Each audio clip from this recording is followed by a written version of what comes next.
Et entamons cette émission avec le sujet des marchés obligataires. Et c'est Julien Tisserand qui est avec nous en plateau, gérant multi-asset et overlay chez Edmond Rothschild Asset Management. Bonjour Julien. Bonjour. Merci beaucoup d'être avec nous. Oui, je voulais qu'on prenne quelques minutes pour déjà décrypter le phénomène de correction obligataire, qui est une correction importante, à l'œuvre depuis des mois maintenant, mais qui s'est encore accélérée ces dernières semaines. Si on prend par exemple le marché américain comme référence, Julien, on a donc à la fois un phénomène de remontée des rendements obligataires sur l'ensemble de la courbe, comme on dit, donc du très très court, du 2 ans par exemple, à moyen terme, 3 ans, 5 ans, du plus long terme, 7 ans, 10 ans, et puis du très long terme jusqu'à 30 ans. Tous ces rendements-là remontent, avec en plus un phénomène d'aplatissement de la courbe, voire d'inversion, ce sera une question qu'on se posera, mais on a désormais sur la partie 2 ans, 30 ans américaine, des rendements à peu près équivalents, que ce soit donc pour les taux 2 ans, comme pour les taux 30 ans. Qu'est-ce qu'il faut comprendre des facteurs qui sont à l'œuvre dans cette dynamique de correction obligataire et d'aplatissement de la courbe des taux? Et puis on se posera la question de savoir si l'inversion de la courbe des taux américaine est prémonitoire d'une récession à venir. Voilà pour le sujet du jour, Julien. Tout à fait. Donc on a vu effectivement des taux américains, taux européens, taux au niveau global remonter très fortement depuis la fin de l'été dernier. Avec une centaine de BP sur les taux américains 10 ans, on est passé de 1,40 à 2,40, 2,50. Aujourd'hui, ce qui se passe comme phénomène, c'est sur les points très longs de courbe, avec une maturité 30 ans aux États-Unis autour de 2,50. Les investisseurs ont du mal à voir des taux remonter sur ce point de courbe beaucoup plus haut pour le moment, parce qu'il y a cette peur autour de l'inflation, qu'elle fasse dérailler la croissance et que la réaction de la Fed vis-à-vis de l'inflation fasse dérailler la croissance et qu'à long terme, ce point de 2,50% est important. C'est un niveau qui est jugé par la Fed comme le taux neutre aujourd'hui. Alors, c'est des estimations. Le taux neutre est le taux auquel la politique de la Fed n'est ni restrictive ni expansive et que c'est un taux qui permet à l'économie d'atteindre sa cible d'inflation autour des 2% sur le long terme. Et les investisseurs cherche à ancrer ce point de courbe et il reste très ancré. On a des phénomènes très forts de demande sur ces points de courbe très longs, de la part des fonds de pension aux États-Unis, par exemple, qui ont des ratios qu'on appelle des ratios de funding très positifs depuis 20 ans, avec le montée des marchés actions sur les dernières années, et mécaniquement une demande très forte de protection sur l'obligataire sur les parties longues. Donc ça, c'est pour la partie longue. Mais c'est un message déjà très important. C'est-à-dire qu'à long terme, les investisseurs imaginent que 2,50%, c'est le taux sans friction pour l'économie américaine. C'est qu'on peut associer même à l'idée de la croissance potentielle quelque part. C'est ça. Et cette croissance potentielle, finalement, les investisseurs pensent qu'elle n'a pas changé. Exactement. Et qu'on est toujours dans la même séquence que sur les 10 dernières années, avec un taux de long terme qui aura beaucoup de mal à aller beaucoup plus haut. En tout cas, c'est pour l'instant la vision des investisseurs. Sur les parties courtes de courbe et ce mouvement de hausse de taux qu'on a connu, qui est très brutal, très rapide, il est dû au changement radical de pied des banques centrales, notamment de la Fed. Si vous vous souvenez, en septembre dernier, Jérôme Powell était encore dans le camp du transitoire sur l'inflation, en notant tout de même que c'était embêtant que la demande soit aussi forte dans l'économie. Et petit à petit, mois après mois, ce changement et ce pivot qui s'opérait auprès de la Fed, où on attendait peut-être une hausse de taux à 2 hausses de taux cette année, et petit à petit, le marché a pricé ou a anticipé de plus en plus de hausses de taux. Et finalement, c'est les banques centrales qui sont en train de rejoindre le marché. Le marché, depuis un moment, anticipait ces hausses et elles se sont accélérées. On attendait 2 hausses de taux de la Fed plutôt en deuxième moitié d'année, il y a encore 3 mois. Après 4, aujourd'hui c'est 8 hausses de taux de 25 BP. On a 200 BP de hausse de taux sur l'année de la part de la Fed, qui est attendue par le marché et qui est validée par la Fed. Jérôme Powell nous dit aujourd'hui des hausses de 25 BP à chaque meeting de la Fed n'est plus suffisant et 50 BP tout à fait potentiel. Donc c'est ça qui a forcé les parties courtes de courbe à remonter très brutalement, avec une Fed qui veut retrouver de la crédibilité dans sa maîtrise de l'inflation et des anticipations d'inflation.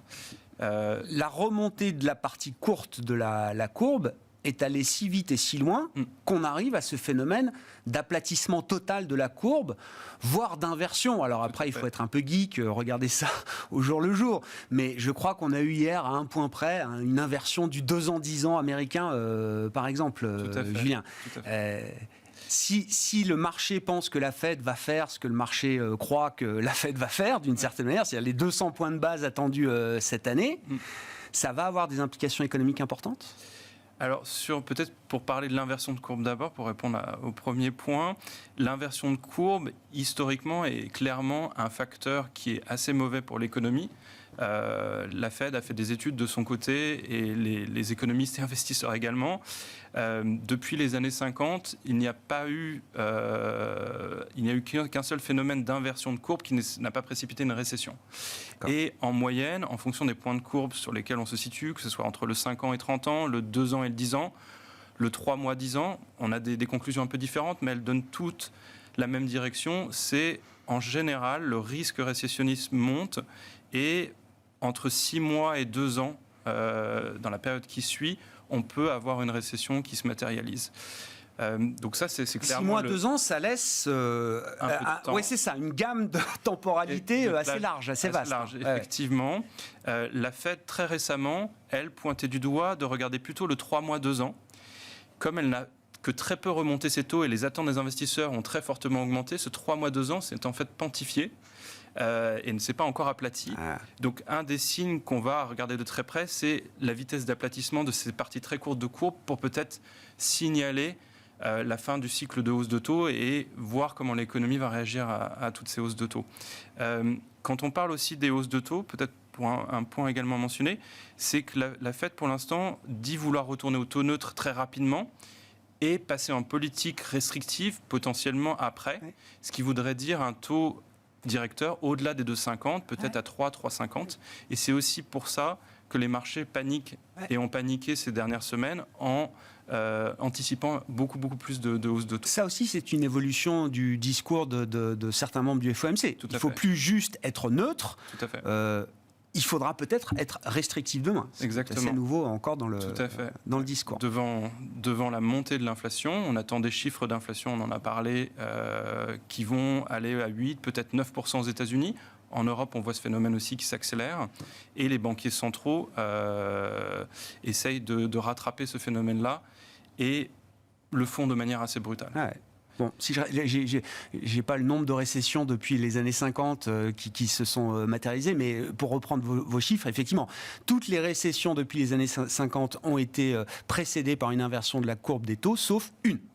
C'est ça Non, c'est-à-dire qu'on a eu un phénomène d'inversion une seule fois, sans qu'il y ait eu de récession qui se produise derrière. Ok, très clair. Et toutes les autres inversions de courbe ont été suivies par des récessions 6 mois à 2 ans plus tard. Exactement, en moyenne. Tout à fait. Il y a des différences à noter entre la courbe américaine et la courbe européenne. La courbe européenne reste plus pentue que la courbe américaine. Comment on l'explique, Julien ? Alors, d'abord par la différentielle d'approche de la BCE par rapport à la Fed vis-à-vis de l'inflation.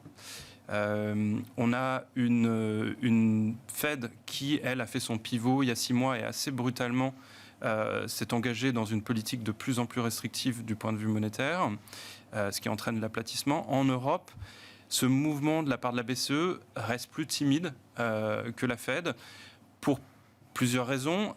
Une volonté d'aller pas à pas et d'être assez graduel, avec une peur de fragmenter la transmission monétaire dans la zone euro. On se souvient que quand la BCE est beaucoup moins accommodante, des risques peuvent se matérialiser sur les spreads périphériques, les écarts de rendement entre l'Italie et l'Allemagne par exemple. Pour l'instant, on a eu un écartement de ces rendements, mais rien de dramatique. Mais malgré tout, la BCE reste dans une phase graduelle. On a le conflit russo-ukrainien qui vient rajouter énormément d'incertitudes sur la croissance en Europe, beaucoup plus qu'aux États-Unis, sur l'effet sur l'inflation également en Europe. Et donc la BCE reste prudente et face à l'incertitude veut continuer à normaliser, mais ne veut pas normaliser à tout prix pour l'instant. Ce qui fait que la pente en Europe reste relativement pentue par rapport aux États-Unis, mais sur les parties 5 ans, 30 ans par exemple, elle s'aplatit et elle continue de s'aplatir depuis l'automne. Une fois qu'on a dit ça, Julien, et en conclusion, en termes de stratégie obligataire, là, qu'est-ce qui vous paraît opportun aujourd'hui chez Edmond de Rothschild Asset Management? Est-ce qu'on décrit de la courbe des taux aux États-Unis ou en Europe appelle déjà des opportunités d'investissement peut-être? Alors, nous, on veut rester constructif sur la croissance.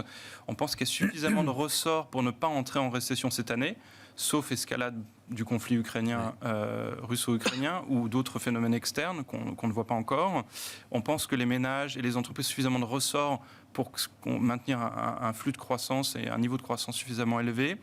On ne veut pas, en revanche, venir contrer le marché sur ces remontées de taux et ces anticipations de remontées de taux. Donc quand on va investir sur les marchés obligataires des taux sans risque, on va privilégier ces parties longues de courbe, être plutôt positionné sur ces parties-là, qui nous semblent, sur un taux neutre à 2,50 aux États-Unis, plutôt bien valorisé, et rester très prudent sur les parties très courtes de courbe. On ne veut pas jouer sur le fait que l'inversion est allée trop loin. On peut aller voir une inversion supplémentaire et on ne peut pas exclure que ça arrive avec une panique sur une inflation beaucoup plus forte qu'attendue. Voilà. Chiffre d'inflation en Allemagne à suivre en début d'après-midi, attendu proche de 7%, ne serait-ce que pour la question de l'inflation en zone euro. Merci beaucoup Julien. Julien Tisserand qui était avec nous en plateau, gérant multi-asset et overlay chez Edmond de Rothschild Asset Management.